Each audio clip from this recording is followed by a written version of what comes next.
And Shimmy, also some law changes around the rolling maul and the scrums. Do you want to tell us about those? Yeah, I think the rolling maul, if it's not going forward, you'll have a sort of a time phase to use the ball, which means technically you have to be good at mauling time. The scrums have been brought in a bit closer.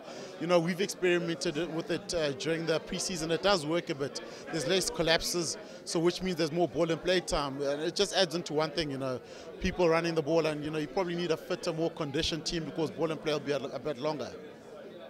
And scrum-wise? Yeah, that's the scrum law. So the scrum law is just less collapses. It technically does change one or two things. There is a little bit of a hit.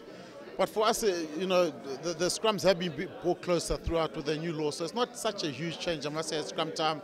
Obviously, the big changes are scoring, and it's nothing we haven't seen before. So we'll just have to wait to the first couple of games to adapt.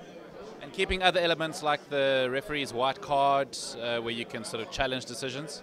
Yeah, that's only for semis and finals. I think you cross that bridge. You've got to make it there first to sort of worry about that. But that's not really an aspect we're focusing on now.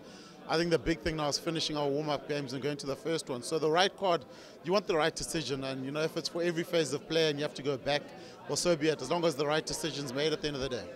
And Shimmy, finally, your feeling of the Varsity Cup as a competition, the way that it's grown over the last 9 or so years, an addition of 3 more teams this year. I mean, it looks like just about every university in South Africa is going to be a part of it.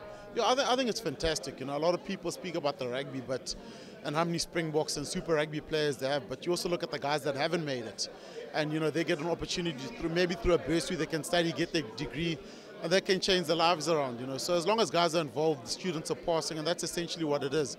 And I suppose the byproduct is we get more sort of rugby players coming through the system. But I think the innovations are great. The bigger the better, I'm of the opinion. And we've just seen how it's revived university rugby. And more universities are involved, more guys will participate in sports.